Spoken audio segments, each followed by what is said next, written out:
Good morning, crime community. I'm here to continue to read out Edgar Allan Poe. This is called The Power of Words.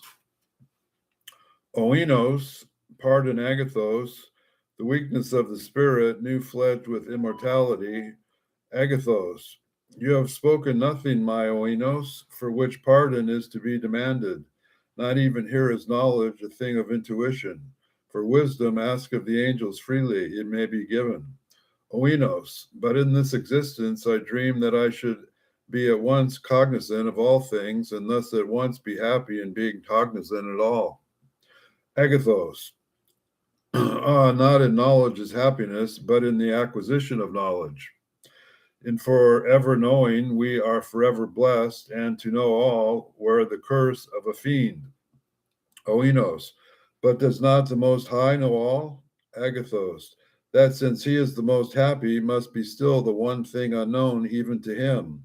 Oinos, but since we grow hourly in knowledge, must not at last all things be known? Agathos, look down into the abysmal distances.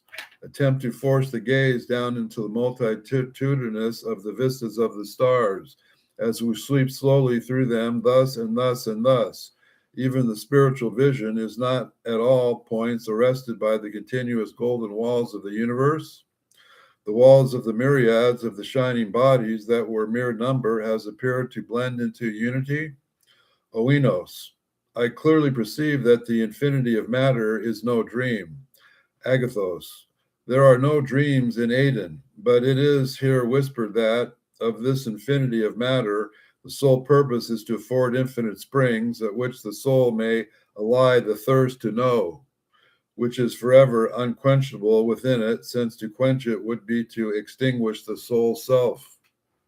Question me then by my Oinos, freely and without fear. Come, we will leave to the left in loud harmony of the Pleiades and swoop outward from the throne into the starry meadows upon Orion, where the pansies and violets and heartsease are the beds of the triplicate and triple-tinted suns.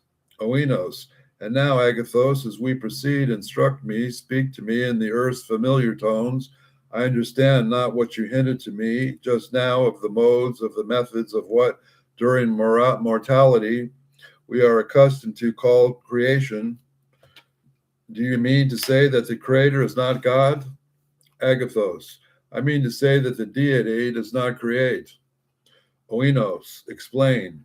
Agathos, in the beginning only he created the seeming creatures which are now throughout the universe, so perpetually springing into being, can only be considered as the mediate or indirect, not as a direct or immediate result of the divine creative power,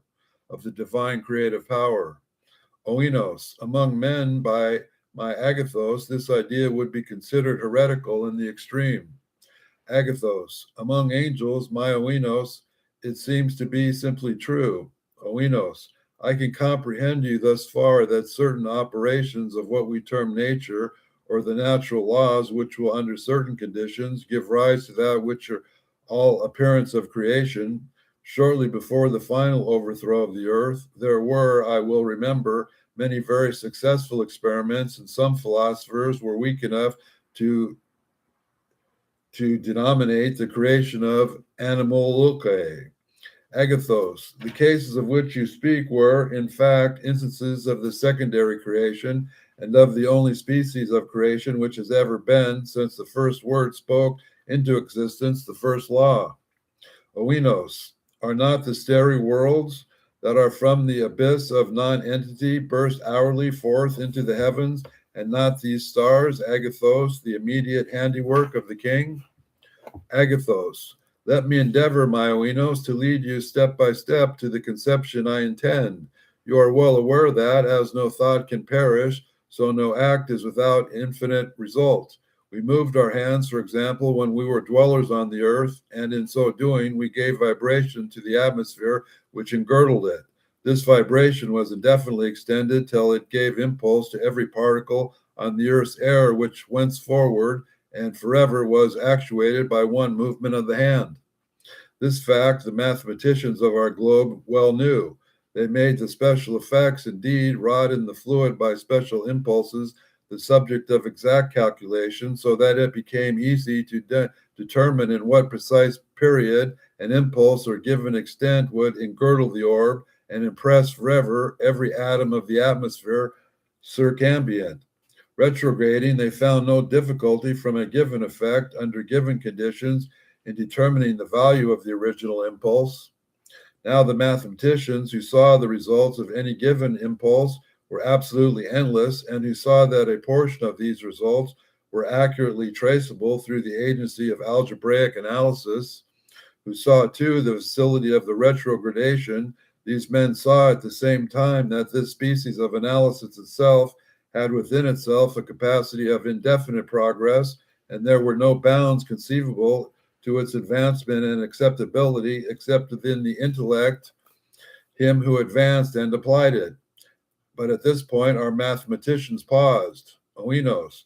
And why, Agathos, should they have proceeded? Agathos. Because there were some considerations of deep interest beyond. It was deductible from what they knew that to bring that to a being of indefinite understanding, one to whom the perfection of the algebraic analysis lay unfolded, there could be no difficulty in tracing every impulse given the air and the ether through the air to the remotest consequences of even infinitely remote epoch of time. It is indeed demonstrable that every such impulse given the air must in the end impress every individual thing that exists within the universe, and the being of infinite understanding and whom we have imagined might trace the remote undulations of the impulse, trace them upward and onward to their influences upon our particles of matter, upward and onward forever in their modifications of old forms, or in other words, in their creation of new, until we found them reflected, unimpressive at last, back from the throne of the Godhead. And not only could such a being do this, but at any epoch, should a given result be afforded him, should one of these numberless comets, for example, be presented to his inspection, he could have no difficulty in determining by the analytic retrogradation of what original impulse it was due. The power of retrogradation in its absolute fullness and perfection, this faculty of referring at all epochs, all effects, to all causes, is, of course, the prerogative of the deity alone. But in every variety of degree, short of the absolute perfection, is the power itself exercised by the whole host of the angelic intelligences, Oinos. But you speak merely of impulses upon the air, Agathos. In speaking of the air, I referred only to the earth, but the general proposition has reference to impulses upon the ether, which, since it pervades and alone pervades all space, is thus the great medium of creation, Oinos. Then all motion of whatever nature creates, Agathos. It must be a true philosophy as long taught that the sources of all motion is thought, and the source of all thought is Oinos, God.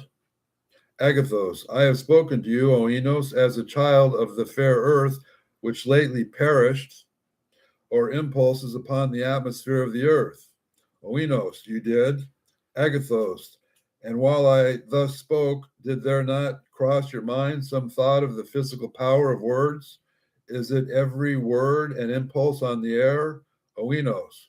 But why, Agathos, do you weep? And why, oh why, do your wings droop as we hover above this fair star, which is the greenest and yet most terrible of all we have encountered on our flight? Its brilliant flowers look like a fairy dream, and its fierce volcanoes like the passions of a turbulent heart. Agathos. They are, this wild star. It is now 3 centuries since, with clasped hands and with streaming eyes, at the feet of my beloved, I spoke it with a few passionate sentences into birth. Its brilliant flowers are the dearest of all unfulfilled dreams, and its raging volcanoes are the passions of the most turbulent and unhallowed of hearts. Thus ends the power of words today. I can read one more poem. I think this is the final poem that I have by Emily Bronte. And it is very short. It's called The Old Stoic. Riches I hold in light esteem, and love I laugh to scorn. The lust of fame was but a dream that vanished with the morn. And if I pray, the only prayer that moves my lips for me is leave the heart that now I bear and give my liberty. Yes, and my swift days near their goal, till all that I implore in life and death, a chainless soul with courage to endure. We thank Emily Bronte and Mr. Poe for another lesson today. If you think there's any like or understanding of what I'm doing here, please like and subscribe and have a wonderful day.